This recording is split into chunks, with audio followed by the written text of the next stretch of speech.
The SEN Code of Practice supports the early identification of learners' needs and an inclusive whole-school approach to serving these needs. Here's what it says about the principles underpinning the Code of Practice.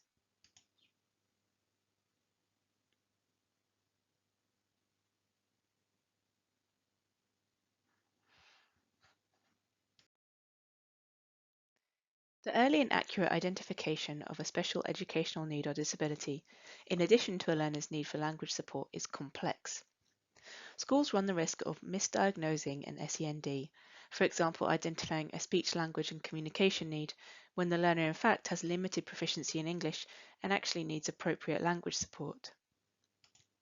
Limited proficiency in English may also mask a special need, and there is also no one test for SEND.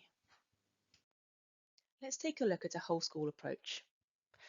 A whole school approach enables the early identification of EAL learners who also have a special educational need or disability, therefore helping to remove barriers to learning.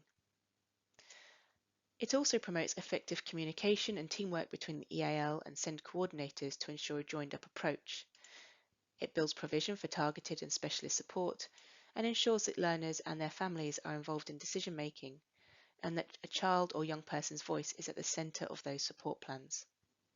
And lastly, a whole school approach creates sustainable school-family partnerships.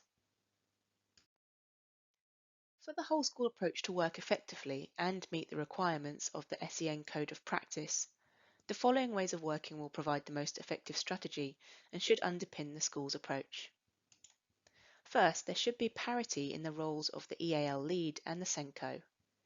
This should be reflected in the resources that they have at their disposal, including time and their place on the senior leadership team. There should also be regular ongoing cooperation and coordination between the EAL lead and the SENCO. All staff are likely to need ongoing CPD. For example, EAL coordinators need to update their knowledge on the 4 areas of need. And the SENCO and inclusion staff might need to update their knowledge on multilingualism and the language and cultural barriers in their work with learners who have SEND. All staff might need training on their role in conducting observations and arranging referrals where they have concerns regarding a learner using EAL who may also have a special educational need or disability. All staff might also need training on the effects of trauma on children's and young people's ability to learn. And the senior leadership team might need training on how best to lead on and enable effective provision in their school. In the next module, you'll have an opportunity to complete an audit of your school's provision to help you identify strengths and areas where ongoing work is needed. Reflecting on what you've learned in this video, jot down your answers to the following sentences. You've now reached the end of Module 1.